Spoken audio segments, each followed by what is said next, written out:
Yellow, yellow, yellow. What's up? What's up? It's your boy DD. And welcome to the Ungrateful DD. Welcome to the channel. It's been about 7 years since I've been on YouTube, but I'm back at it. But today, is it just me or just things are trending down with dating apps? I don't know why everyone wouldn't hate it. At the end of the day, dating apps are, well, actually, I really wouldn't understand why women would hate it, but I'm sure guys could get really creepy in those dating apps. And, considering that a 5 out of 10 chick can literally get 1,000 matches her first day on the apps, I mean, there's probably a lot of creeps that are in her inbox. And on top of that, considering that guys have to literally pay to play on dating apps just to get maybe 2 to 3 matches a day, and that's like good. A lot of guys go months without getting matches. I used to be on Tinder, and Tinder. I mean, I've had some successes on there, but most of the girls on there are pretty. They're not the girls you really want. Okay. End of the day, so my best advice to guys, and by no means am I a dating expert. I consider myself, just an average guy, and I deal with the same stuff a lot of guys do when it comes to the dynamics between men and women, and just females being females. End of the day, there's just so much you can do, but the entitlement, the delusion, and all that stuff really doesn't make it that much better, especially going into 2025. But yeah, this guy's fads. And he's just talking about how it's not just you. It's not just us. I mean, everyone hates the dating app. So my best advice to guys is like, you have a way better chance in person. Okay. Anything in person and not over this thing, you have a way better chance. Way better chance. But yeah, let's just see what this guy's talking about. That intro was a little long, was it?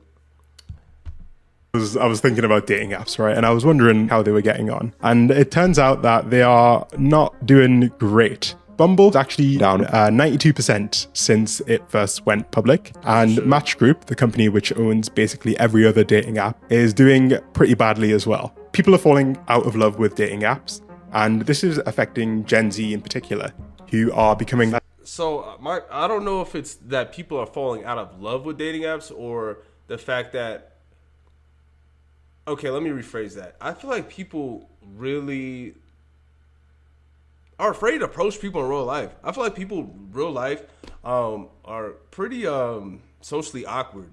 With the work I do, I'm a general contractor, so I have to talk to a lot of homeowners on a day-to-day basis, and I even knock doors to, get contracts and get projects, So at the end of the day, like, I'm pretty used to talking to people, and the more and more socially developed you become, the more you actually realize how unsocially developed a lot of people are. Just because that's the world we live in, and who needs to be social anymore, right? You could literally be a hermit and live out your home and get all your needs met. So... less likely to spend money on the apps. In fact, Forbes Health ran a survey and found that 79% of Gen Z respondents had reported experiencing some form of dating app burnout. You might have even seen that the companies have resorted to some interesting marketing techniques. For example, Bumble got in trouble for some ads that they ran trying to convince women to no longer be celibate, I guess.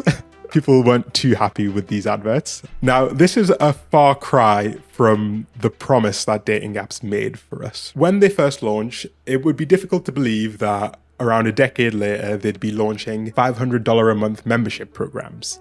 If we try to understand how we ended up... Like, that's what I'm saying, bro. Like, this shit, it's out of line. Like, these guys know what they're doing. They know what they're doing.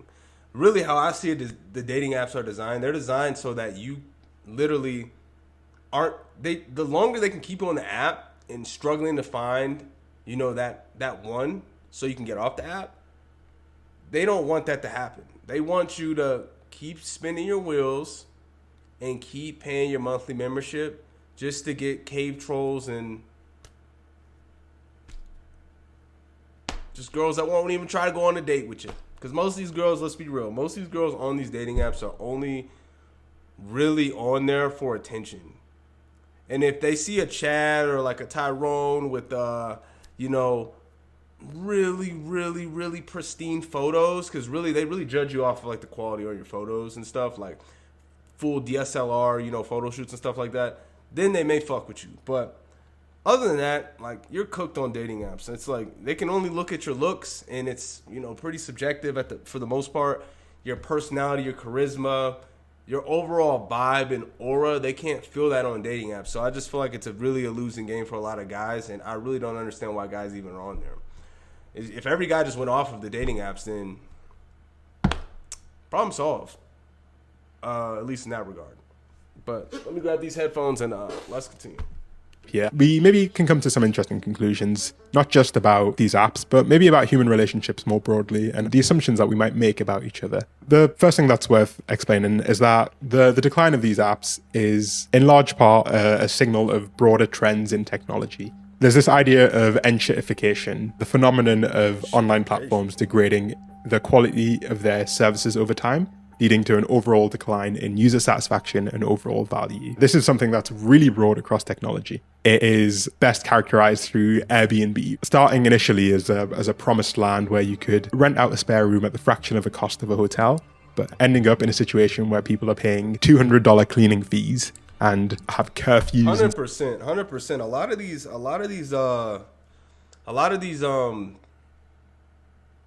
like apps like that, they always start off pretty good. Because I remember when I first used Tinder, back in like 2016, I was like a sophomore in college or whatnot, or a freshman in college or whatever. That used to work. Like, chicks would be coming over, you know what I mean? But as time went on, it just seems like the effectiveness of, in this specific example, the dating apps definitely has diminished. So the shittification or whatever it's called, the shittification is definitely a real thing. And I'm sure you guys can agree. Service fees for a rental. The most egregious example of enshittification is BMW, who in 2022 launched a subscription to just unlock the heated seats that were already in the car. Dating apps are not immune to this problem, as fundamentally they are technology companies. The most obvious manifestation of this enshittification is the idea that subscriptions are king. I don't know if you know this, but Tinder actually has 3 separate subscription options on top of the $500 a month subscription plan. These look more like insurance plans than dating apps. Dating apps have not become immune from this subscription mania, and their monetization strategy has led to them feeling more like a gacha game. If you don't know what a gacha game is, it's a game that uses like a loot box mechanic where players buy in-game currency and use it to gamble effectively. In fact, Tinder actually rolled out its own in-app currency that you could use to buy special features that would increase your chance of finding love. It's a very overt shift towards gamification, towards implementing game-like mechanics in a non-gaming environment. The literal CEO of the parent company of Tinder is a man named Bernard Kim, who was the former president of Zynga. If you don't know who Zynga are, they are the company that is responsible for all of the worst mobile games. The ones that look like this, right? And it's no surprise that these mechanics have been transferred directly from mobile games, which are some of the most addictive games in the world, to dating apps. This idea of gamification, broadly put, is simply just driving engagement and driving usership, not by providing a service, but by hijacking your brain's reward circuitry and making you addicted to the app rather than enjoying the app. Exactly. As these apps have become increasingly gamified, people have responded much how they would respond to an actual game, by trying to exploit the mechanics of the game. In the world of dating, this manifests as Hinge hacks. So there's this whole world on TikTok, which I didn't know about, of people sharing techniques and tips that you can use to make your experience of using dating apps a little better. Some of these things include refreshing your Hinge feed by threatening to delete your account, which supposedly flags Hinge and makes you way more likely. That doesn't tell you anything.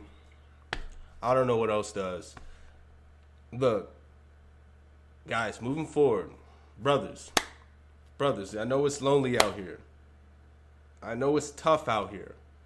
But moving forward in 2025, please get rid of the dating apps. I don't care about none of that BS. Most people are meeting on apps and all that stuff. I don't care about none of that. You have a way better chance if you set your eyes out here in real life, not on a damn app. It's just my 2 cents, though, and that's kind of the whole point of this channel. So let's continue. Likely to show up in other people's feed. Other people's decisions have been things like choosing to use AI wingmen to create a profile that is optimized for these algorithms. Enshirtification isn't necessarily a complete explanation, though, because despite the fact that many other services in technology have been getting worse and worse, the companies seem to still be doing great. And there are some unique dynamics of these apps that make them especially prone to collapse and that can help us understand the mass exodus. Part of it is simply the fact that these apps promote the idea that they'll literally change your life. Hinge, for example, markets itself as the dating app designed to be deleted, which is an extremely big promise. It's a promise that I personally, as a cynic, feel like isn't necessary. And I don't know, I'm new to YouTube these days, so I don't know if they care about cursing and stuff like that, but I really don't give a shit. It's not like I monetize anyways until like 1,000 subscribers or something like that, so... Really true. Hinge is owned by a $9 billion company, so I don't think they want you to delete any of their apps. I should mention that I try to consult a variety of sources, and sometimes that leads you, especially with dating, down some uncomfortable rabbit holes. And so I want to maybe address a few preconceptions that people can often have after having had a bad experience with dating apps. They're not an enjoyable experience for anyone, regardless of gender identity. Around 80% of women report feeling some level of burnout, and around 74% of males report feeling some kind of burnout as well. The unenjoyable experience is pretty evenly split across the aisle. We have some very different problems that occur, but no set of problems is one more significant than the other. Interestingly enough, men outnumber women 3-1 on Bumble and Tinder, and yet women report higher rates of negative experiences. That's not to invalidate the fact that men obviously have incredibly high rates of negative experiences, but rather to emphasize the fact that nobody enjoys the experience of dating apps. The grass isn't greener on anyone's side. Men are far more likely to... Yeah, and to be fair, I would really... You think it would be lit? Like, let's be real, okay? Like, on the guy's side, like, you would think you would be lit. Like, you don't get no matches and stuff, and then... it's pretty much it's pretty dry on most guys' side. Let's be real. Let's be honest. Like, guys, in regards of garnering initial interest, it's a lot tougher than women. Like, literally any woman on the street, average, below average, doesn't even matter. They can, if they really wanted to, they could fuck every day. A guy, even if you're really good looking, does not have that guarantee whatsoever. But yeah, I could see why they'd be burned out. Just too many choices. Like, they have too many options to choose from. Like, so it's just too many choices. So what they're gonna do, which makes the most sense. If I was a girl, I would too. Just go for the best looking guys, top 5% of guys that ultimately don't have to commit to them or whatnot. Because that's really the true, signal for a woman of if a guy's really interested in them is if they actually commit. But a lot of girls think that just because a guy sleeps with them one time or twice, that they're on the level of that guy that they go after. But the reality is that guys literally will fuck anything. I don't understand why that's such a hard concept for these chicks to grasp, but I don't know. But yeah, I could see why they would get burnt out, though, because it's just too many options and too many choices to choose from. To experience feelings of rejection, feelings of being ignored, whereas it seems like the issues that women report are more, well, they're different. They're different, at least, right? So a 2023 survey found that over half of women under 50 who'd used dating apps had been sent a sexually explicit message that they didn't ask for, which I think is an insanely high statistic. But generally, the issues that lead people to feel burnt out are more broadly the failure to find a good connection, being ghosted, being lied to, feeling rejected, and having boring or not substantive conversations. Now, let's maybe understand a bit. Here's the thing, though. Like, I really see texting and dating apps as, like, obviously, you don't want to get straight into logistics. You should warm it up a little bit. But at the end of the day, I mean, how could you possibly have any entertaining conversation over text? I just don't understand. Like, I don't understand how you could possibly have an entertaining conversation over text. It's just words. So I don't understand how that could be entertaining. So when, guys talk about text game and all that crap, like, look, this is my thing. Like, you could really say anything. If she likes you, she'll respond. And if she wants to keep the conversation going, she'll respond. And plus, most guys have to carry the weight anyways, because let's be real, chicks have like zero game. They expect all this stuff, but they have no game whatsoever. They don't have to have game. So, yeah, I'm just kind of yapping, but yeah, let's continue. More about the user experience and what kind of leads to these super high rates of dissatisfaction, and whether dating apps are actually benefiting from this or not.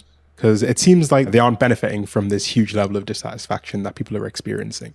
I want to explain a little term from economics called adverse selection. Planet Money wrote a little piece explaining how adverse selection might be an important factor in understanding why dating apps have gotten so bad lately. It's possible that dating apps face adverse selection. Basically, a new app starts up and hopeless romantics looking for real love begin flocking to it. But so do sleazy types who lie on their dating profile. Over time, the earnest daters go on a bunch of bad dates, encountering people who have 22. No interest in real relationships or whose profiles are completely misleading. Like lemons driving good cars out of the used car market. Maybe that's real. That's super real though. Like, let's be real. I mean, guys, in regards of a look standpoint, they're not gonna be catfishing on the dating apps. One thing that guys will lie about is maybe like their work or their profession or whatnot, as well as obviously their height. Since a lot of girls, they feed out the dating apps to like their specific height preference, and a lot of these chicks, especially on here, at least what the internet makes it seem, is that 6 feet and up. So if you're under 6 feet, you're cooked. I'm kidding, because at the end of the day, in real life, what a chick says versus what she actually does. It's like here to Pluto. It's just two separate things. Push great catches out of dating apps and ultimately ruin the quality of the whole app experience. So people go to a new app in the hopes of finding something better, and the cycle starts again. This idea of adverse selection is basically the idea that people can take advantage of, the meta on dating app to promote themselves as something they're not, and ultimately lead honest, well-intentioned users to feel like the apps don't have any other honest users because they're only interacting with people who know how to game the app. This is this whole idea of, hinge hacks or using AI tools to beat the system.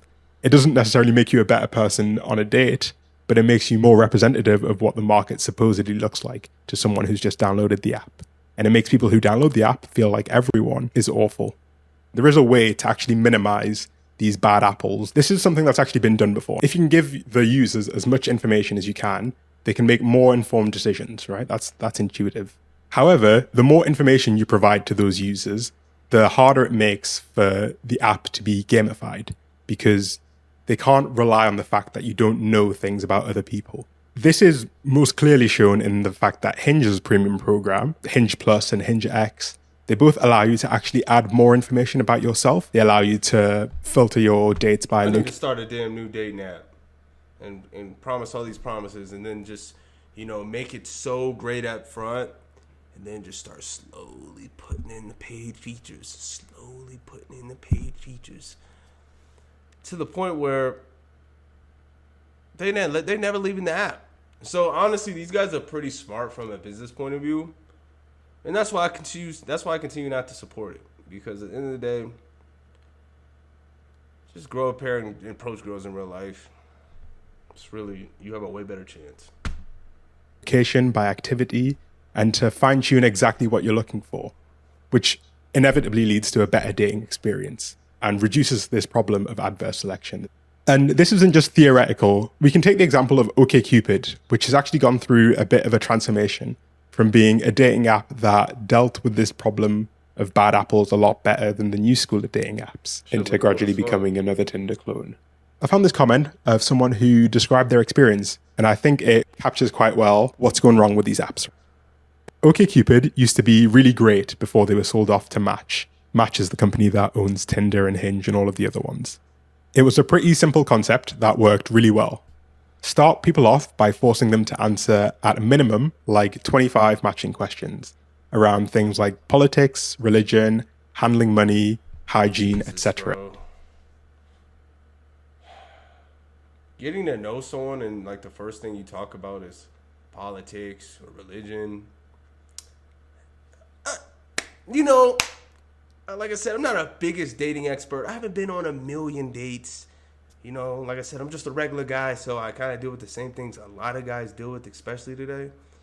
Not to cap to you, but I'm pretty sure talking about religion, politics, and even hygiene up front isn't probably the move.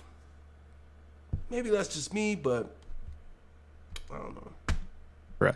Core factors that people would consider when dating, essentially. But the kicker was that you also got to specify how you would like your potential match to respond to the same question. And you got to weight that response based on how much you cared about that particular question. After about 25 questions, you could always get a large enough sample size to match people, but it worked best at matching people that had answered over 100 questions each. It was like magic. Anyone with over an 80% match on that site always ended up being a surefire, amazing conversation. What this person is describing, without necessarily realizing, is this idea of adverse selection, right? The idea that just by having more and more information about who your potential matches are in terms of their interests, their likes, their personality, you can basically make dating apps be fantastic. However, the issue with that is that they can become a bit too good, right? And you end up in the situation where every person you match with is actually a pretty good person, and you're therefore extremely likely to quit the app. The ideal situation for these apps is this weird middle ground where they want you to find someone you like,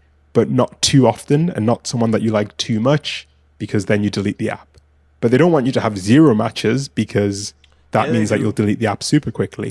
That's kind of the optimal model of a dating app, what's called a variable ratio reward, where you get a reward at an unpredictable interval and you get a reward that's big enough every time to keep you chasing the next one, like a slot machine. And they're playing this like balancing game, and they're clearly not doing a very good job at it.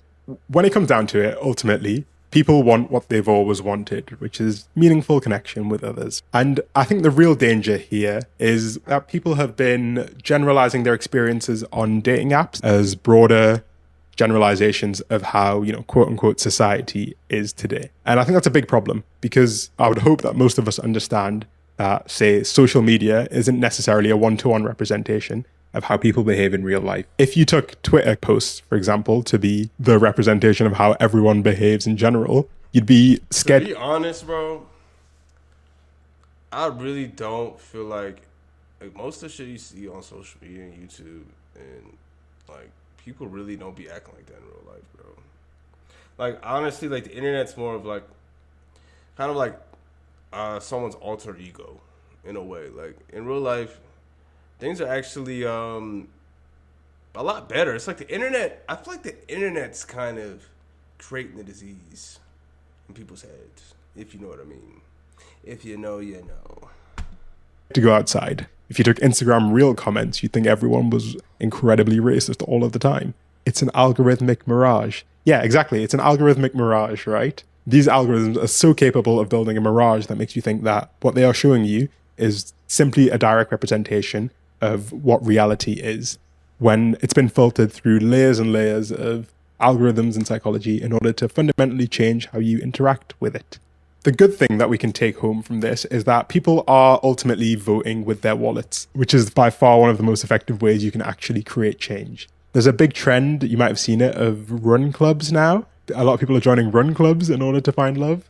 And this, to me, is ultimately a good thing. It means that people are actually choosing to create their own alternatives, which is exactly honestly, what we... That's way better. Social circles and stuff like that, and meeting people in real life. Hey, we're going back to the old days. A lot of times I kind of was like, damn, Dad, my dad's like 47. He's like, he had me pretty young. But I was like, man, I wish I grew up in your time. Chicks may have not gave it out as easy as they do today, but at the end of the day, they're only giving it out to certain people. So, I don't know, but I feel like your dad didn't really have game. It was a different type of game, but it wasn't the game that you need to have today, if you get my drift, But at the same time, I am kind of black pill, so looks are mostly everything. But You still need game though. You definitely still need game, but looks will definitely get you in there. So you need right now. There is many angles you can approach this from, but ultimately the biggest reason they're doing so badly is that they're not providing the service that they promised. The collapse of dating apps doesn't mean the collapse of romantic love. It means that it's actually going to spread a bit more towards the places where it needs to be, towards these organic spaces. But then again, I'm also incredibly single, so you know, take my words with a grain of salt. All right, we get the damn gist. I am also incredibly single, so take my words with a grain of salt.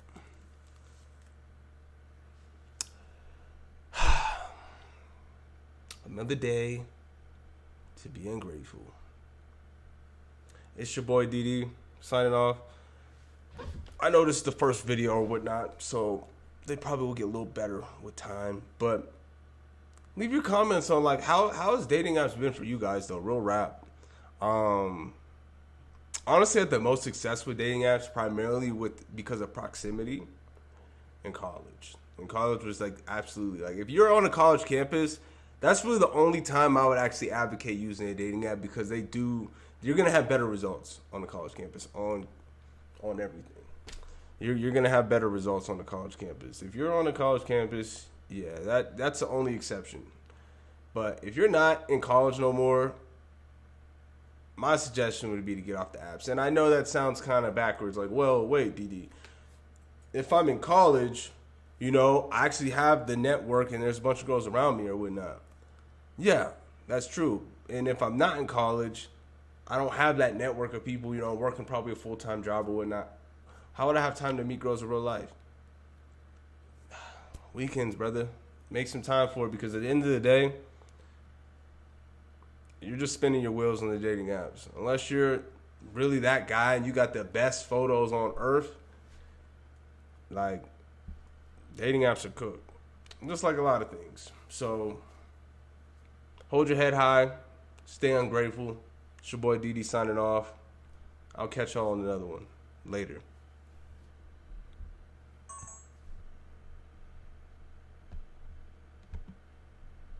What happens when private equity takes over your local hospital?